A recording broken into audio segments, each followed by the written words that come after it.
2014 से जो सरकार आई है, आप जानते हो जो सरकार में चलाने वाले जो दो अहम व्यक्ति हैं, मोदी जी और अमित शाह, ये क्रिमिनल बैकग्राउंड के लोग हैं जी।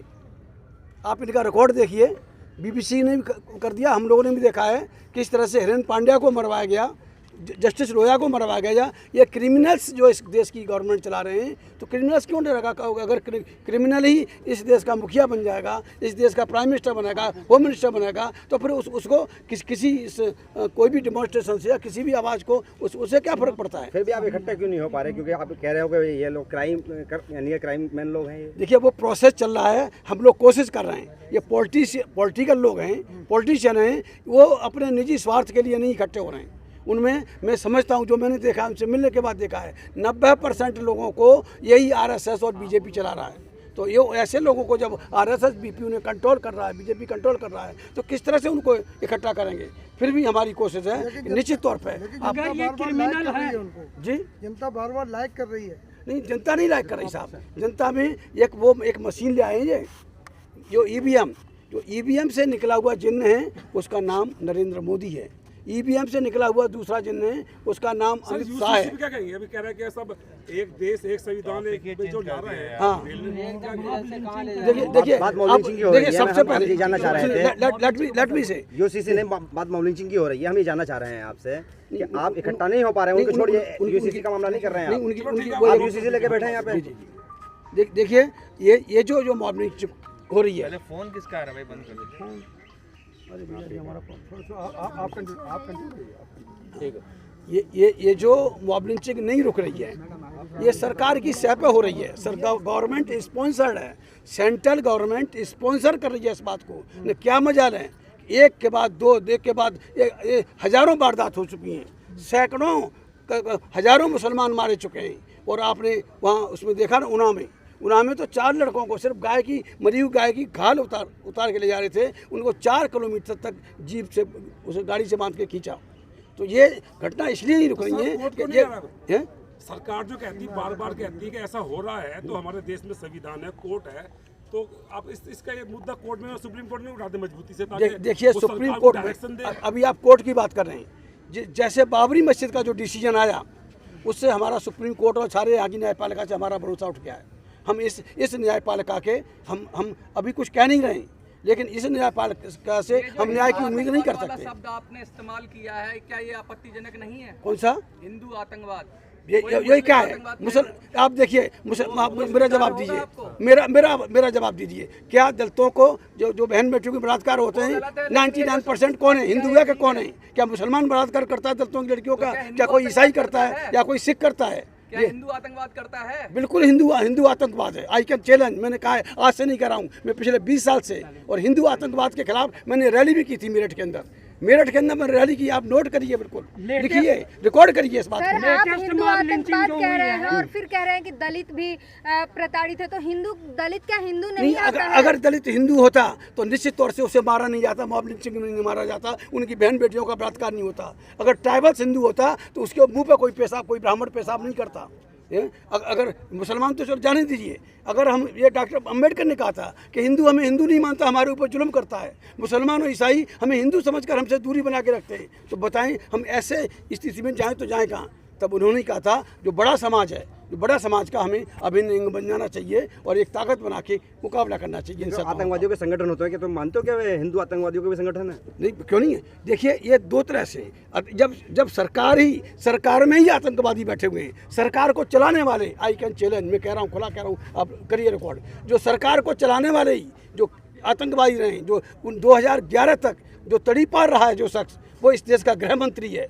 तो मैं समझता हूँ कि सारा आतंकवाद गृह मंत्रालय से निकल रहा है। अभी जो 2020 के दंगों की रिपोर्ट आई है, उसमें गृह मंत्री का नाम खुल के आया उस रिपोर्ट में, मीडिया ने भी उसको किया, और यहाँ तक केजरीवाल भी उससे, क्योंकि ये सब एक ही थैली के चट्टे बट्टे हैं। केजरीवाल और अमित शाह दोनों के नाम आए कि गृह मंत्रालय से स्पॉन्सर था। आपने कहा कि न्यायपालिका भी इंसाफ नहीं कर रही है और सरकार तो हर धर्मी कर रही है, तो फिर लोग जाएंगे कहाँ जाना उनको? सड़कों पर उतरना पड़ेगा भाई। देखिए, आप जो बाबरी मस्जिद का जजमेंट आया, बाबरी मस्जिद का जजमेंट एक law of adverse property act है, कानून है, आप पढ़ लीजिए। उसके तहत अगर मान लीजिए कोई ज़मीन खरीदते हैं तो उसमें 12 साल का रिकॉर्ड मांगते हैं।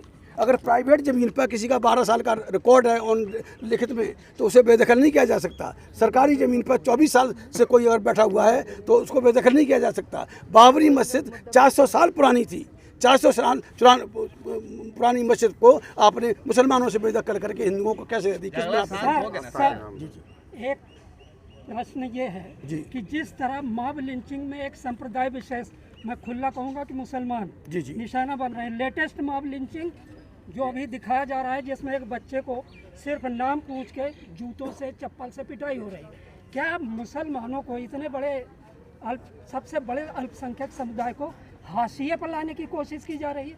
देखिए, जिस कौम की आबादी 20% हो और उस कौम के धर्मगुरु उन्हें राजनीति से दूर रखने की हिदायत देते हों तो वो समाज का कौन संभालेगा उसको?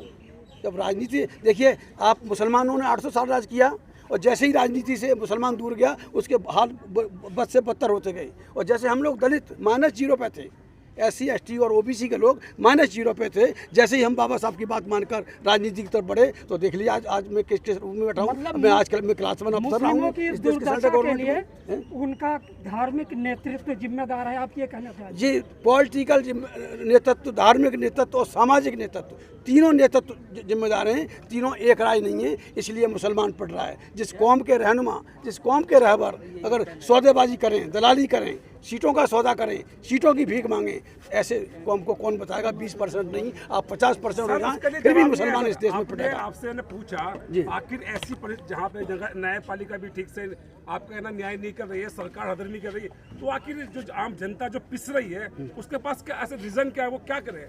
देखिए, हर देश में क्रांतियाँ होंगी। नैतिक मूल्य देखिए, हर देश में जितने जहाँ भी आप देखें विदेशों में, चाहे अमेरिका की क्रांति हो, चाहे रूस की क्रांति हो, चाहे इटली की क्रांति हो, चाहे फ्रांस की क्रांति हो, सारी क्रांतियाँ खाली पेट और ये भूखे पेट ने क्रांतियाँ की हैं। यहाँ का भूखा पेट मजबूरी में निकलता नहीं है, भरे हुओं को जरूरत नहीं है, कौन लड़ेगा? एक दिन जरूर आएगा कि जब जो पीड़ित लोग, जो सताए हुए, देश में सताए हुए लोग इस सरकार के, खासतौर से बीजेपी सरकार से सर, आप कहते हैं सरकार गुंडागर्दी करती है और न्यायपालिका पर आपको भरोसा है नहीं, तो आप न्याय मांग किससे रहे हैं? हम न्याय नहीं मांग रहे, हम चेतावनी देने के लिए आए। हम न्याय मांगने नहीं आए, इनसे चेतावनी देने आए। आज हम 100 लोग के करीब हैं, लेकिन आने वाले लोगों में ये हज़ारों लोगों के साथ जब हम दिल्ली को घेरेंगे, या पूरा से समाज जो इस देश का मूल्यवासी है, और ख़ासतौर से जो पीड़ित समाज है, SC ST OBC और मुस्लिम, ये पीड़ित समाज ही यहाँ जिस दिन दिल्ली को घेरेगा तो इन जो हुक्मरान हैं उनको पैर रखने की जगह नहीं। अच्छा, ये बताइए 2024 में कितने सीटों पे चुनाव लड़ेगी आपकी पार्टी?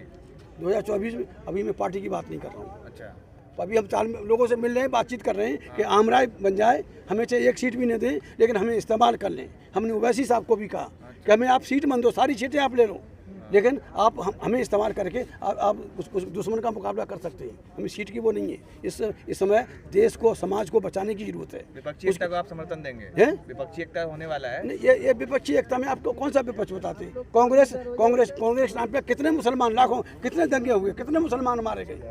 ये इसको केजरीवाल को क्या समझते हैं, या उसको ममता बनर्जी को आप क्या समझते हैं? ये सब एक ही गैंग के लोग हैं, अलग अलग नाम की पट्टियां लगा के हमें गुमराह करने के लिए आए। तो ओवैसी साहब की भाषा बोल रहे हैं? कौन से ओवैसी साहब की? नहीं, ओवैसी साहब से तो मैंने अभी मिला भी नहीं हूँ, कोई बात भी नहीं हुई है। उन्हीं की बोली है। और अगर आप बता रहे हैं कि मैं ओवैसी साहब की भाषा बोल रहा हूँ, तो इंशाल्लाह जिस दिन ओवैसी साहब और भाई तेज सिंह इस देश में एक साथ बैठ गए तो इंकलाब आ जाएगा। इंशाल्लाह बोल रहे हैं, कलमा ही पढ़ लेंगे। जी बिल्कुल बिल्कुल इंकलाब आएगा इसमें।